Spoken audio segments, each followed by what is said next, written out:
Hi, and welcome to Whiskey Pilgrim, and on Chapter 7. Once there were many, but now there are few. Today I will be reviewing 3 whiskies, Japanese whiskies, that I have in my collection, and whiskies that I thought that maybe I haven't seen that many reviews on them. The first bottle I will be reviewing is Hibiki 17-year-old, the Yamazaki Bourbon Barrel 2013, and the Yoichi 10-year-old. Yeah, Japanese whiskey.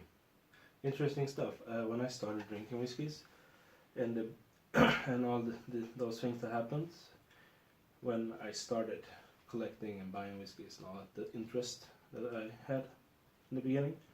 Japanese whiskeys was one of the first non-Scotch whiskeys that I actually got into. I had a few Japanese whiskeys. Most of them are already that much reviewed and all that I think I'm not gonna be reviewing them. But these 3 I think are an exception, because there's not many people I think that have done reviews on these. Especially the Bourbon Barrel 2013. I don't think that many people who still own those will open a bottle like that, and this is the last bottle I have. I used to have a bottle, but I sold it to buy other bottles because I got a good price on it. And yeah, so I bought other bottles from that one. But I still have this one and what's left on it. And yeah. Japanese whiskey. Let's get into the first one, of course. This is the Hibiki 17-year-old Japanese blended whiskey from the Suntory whiskey distillery. There we go. Nice color. Really cool bottle, if I should say so. Probably one of the most coolest bottle I've seen. Yeah, it is a little bit dusty. I had it for quite some time. This whiskey is let's see here, 43%. It is a blended whiskey, so it is a blend of Hakushu and Yamazaki from the Suntory distillery. Yeah. Today, like most Japanese whiskeys, especially some of these, you can only buy these on the secondary market. If you do find them in the store, they're gonna be expensive. And I can be quite honest with you, I don't think they're worth that extra money.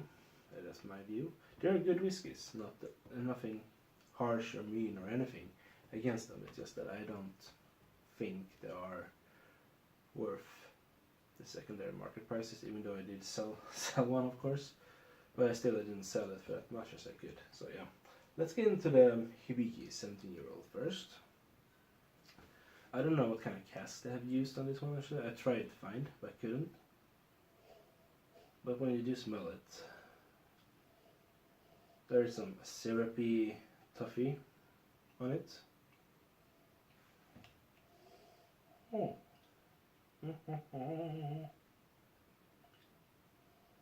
Also some, when you taste Hakushu for example, you can actually green fruits like apple and pear. Also think some mango. I would like to say there is some kind of hint of smoke, but I don't think there is, but yeah. Yeah. Of course there's the oak. There's always the oak. And some salt, I think. Yeah, some salt.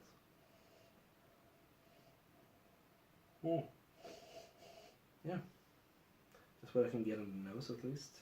This time I actually tried not to do a review when I did taste it before, because I felt like, let's try what I can actually find and while I'm recording. So yeah, definitely the pear, like pear, cream, pear, ice cream. I said it on one of my other bottles, the last video I did, but yeah.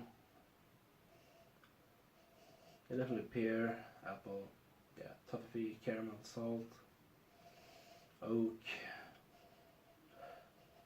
Oh, when you smell it now, there's definitely something creamy to it as well. Yeah, and let's get into the palate on this one.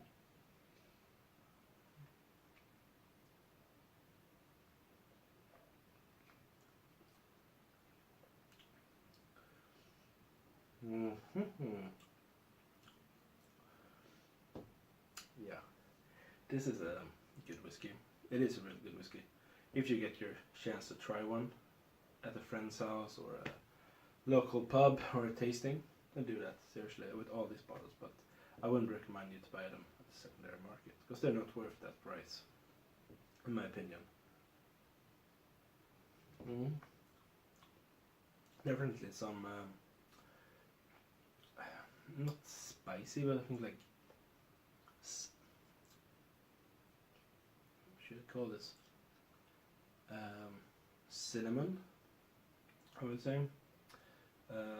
Some fudge caramel. Yeah, let's see more I can find.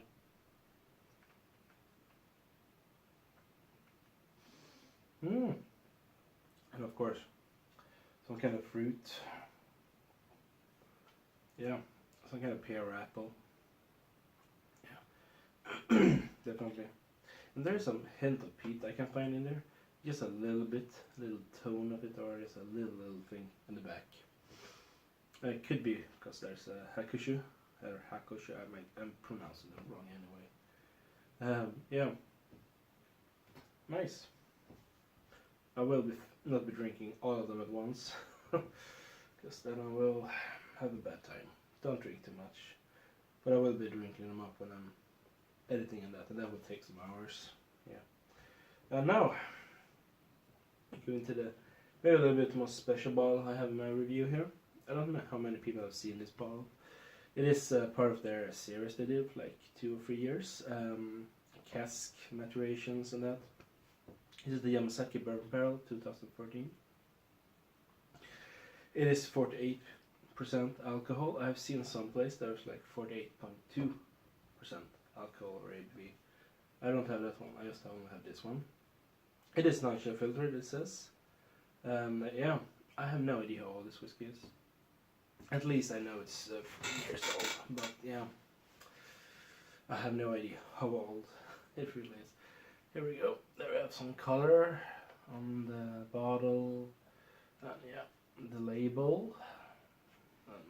The backside, I can't read Japanese, so no, I cannot help you more. But yeah, this is a bottle. I used to, like I said before, I used to have another one of these unopened. I did sell it because I think it's a good whiskey. Maybe I should have saved it for a very special occasion in the far future, but at the same time I was like, I have some bottles I want to buy, and they were a little bit more, one of them was more out of my price range, and I felt, well, why don't I just sell this bottle so I can afford it. And yeah, and here we go. And here we have the whiskey.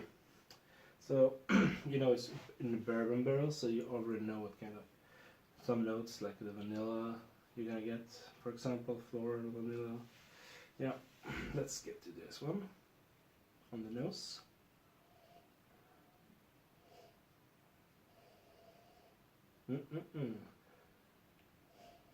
It's maybe, yeah.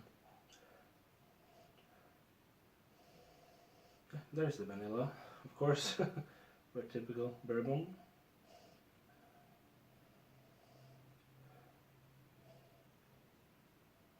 Some honey, I would say. Syrupy or toffee as well.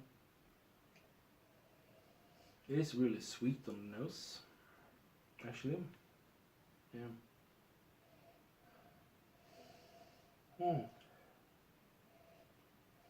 Yeah, that's what I can get of it right now. Maybe some cream with white chocolate. White chocolate or milk chocolate.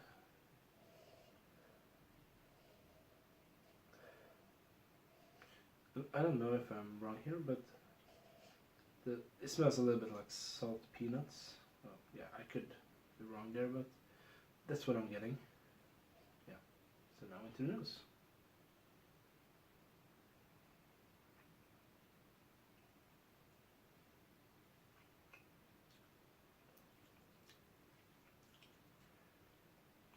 It tastes quite strong for being 48%.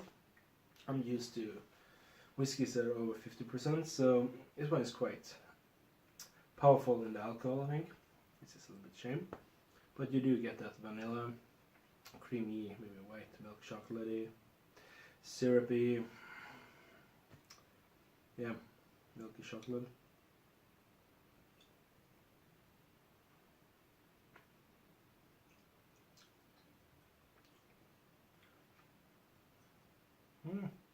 Yeah, it has been, it's quite oaky bitter, not bitter but like spicy on the palate, dry as well, but the vanilla is there. White chocolate or mix with milk chocolate, I would say, as well. It's sweet but more dry on the palate, dry oaky. And the alcohol is, yeah, it's a little bit shame, I think. The alcohol is not that balanced. This one, the 43%, you cannot feel that much, I think, in the Hibiki. But this one is a little bit, but yeah, what do you do? And yeah, I think I'm done there with tasting there. I'm just gonna tell you that, let's not drop the word globe. This bottle was actually the first bottle I bought that was over a certain price category or price range that I usually would never buy a whiskey for. So yeah, I think I paid at that time 95 euros for this bottle when I bought it for like 2014, I think I bought it. Yeah, and it's been that long in my cabinet, like 5 years now. So yeah, but it is it's a good whiskey. It's maybe not that good. The first time I actually sold out on the Systembolaget where they had it, where I would sometimes go in Malmö. So I went to a local pub and I tried it. It was one of the best whiskeys at that time I tried. So I really wanted a bottle, and one day I saw they had got 3 bottles there. Yeah. So I bought 2 of them, and yeah. As I said, this was the most expensive bottle at one time in my life. So that is the relationship I have with it. Was, yeah. It has that emotional effect, I guess. It was one time the most expensive bottle I bought. Now I bought a bottle that was like 3 times that. Does that mean that the bottle that costs 3 times this is better? Sometimes yes, and sometimes no. It is always your palate and what you think. But yeah, that's this bottle. And now we get into the Yoichi 10-year-old. You might ask, why didn't I finish up with the Yamazaki Bourbon barrel? Well, that's because this whiskey is smoky.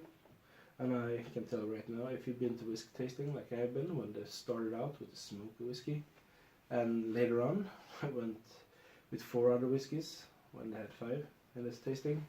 And the first one was the smoky one. The other one was just sherry cask strange whiskies. So yeah, don't do that to anyone if you're having a tasting. If you're not having a tasting with just peated whiskies, because it's just gonna destroy your palate. I have nothing against peated whiskey. I like peated whiskey, but not everyone does. And yeah. So here we go. Show you the bottle. Yoichi 10-year-old. So you got a color on this bottle. And yeah. As you might notice on this one, the Yoichi, this is the Yoichi, but the Yamazaki. This one has screw corks, and this one has just a cork. Traditional cork, but in glass, so don't drop it on something because it's gonna break things. Not like the Glimmerang is in yet cork, because that one, if you drop that for a building, you're gonna start an earthquake. So yeah. But let's get into the nose. And as I should say, this is from the Nika distillery, and yeah, they have some really cool bottles there. Except from the Yoichi, they had a Jaiko, I think it was called. And Tsuru, which was their blended version of whiskey, as Suntory has the Hibiki. So yeah, let's get into this one, and you can see the color here a little bit, and my fingerprints. Yeah.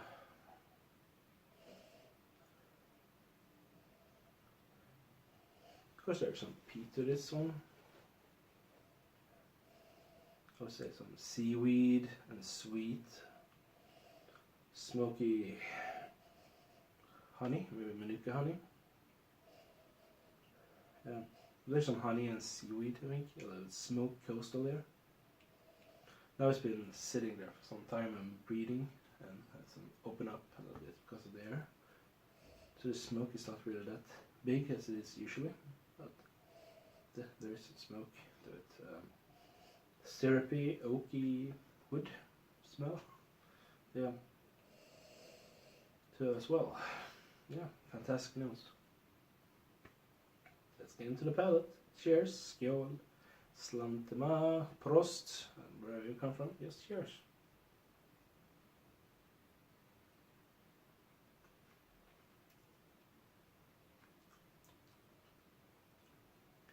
It is definitely more peat on the palate now. Quite syrupy, honey, yeah, smoky. I think Manuka honey, I would say.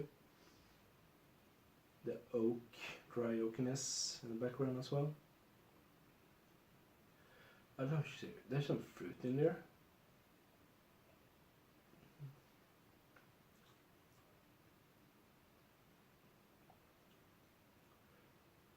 Maybe some pineapple and mango, perhaps. Yeah.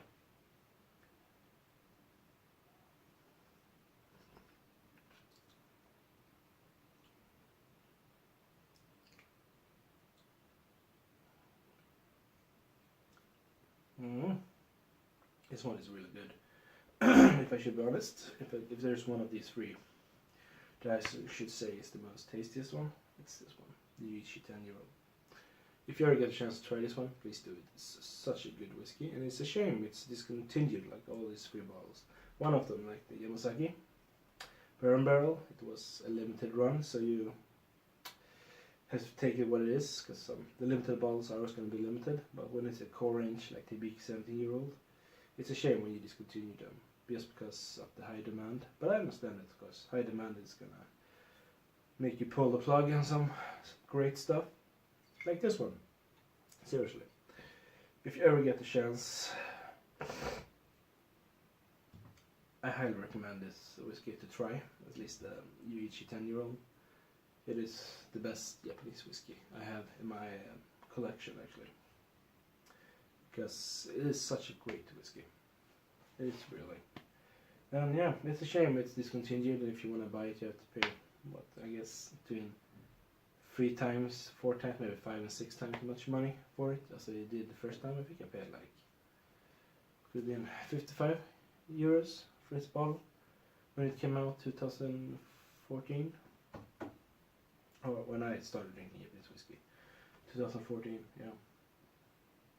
It's a shame, and that's why this chapter's name is Once There Were Many, but now there are few. It's just because Japanese whiskey used to be many, and now they're not. Or there are a lot of new brands and new expressions from these distilleries, but I don't think they can ever come back to what they used to have. I mean, I have tried the Yamazaki 18-year-old and the Hakushi 18-year-old, fantastic whiskies, but the price they're on the secondary market is just ridiculous. It's not worth it, if I should say so, even though I have sold a bottle on the secondary market, so I am guilty of that. But I know that person I sold to is just going to sell it to another one, and that person's going to sell it to another one to make more money, so yeah. I was part of that greed, yeah. But anyway, I would like to say this cheers, and I will see you next time on my next video, which will actually be about another distillery run, you could say. It's a distillery which I, throughout the last 2 years, have been exploring as much as I could. I've been to the distillery. I didn't go tour because I was just too much in the moment. But I did do quite some unique bottles. Some of the bottles has all been reviewed quite a lot on YouTube, but some of them I don't think have been viewed at all, so they will come next week, and that will be Deanston, actually. I can tell it already, Deanston, yeah. The Cuttermill Distillery in the Highlands, yeah. So, take care, and see you next time. Cheers!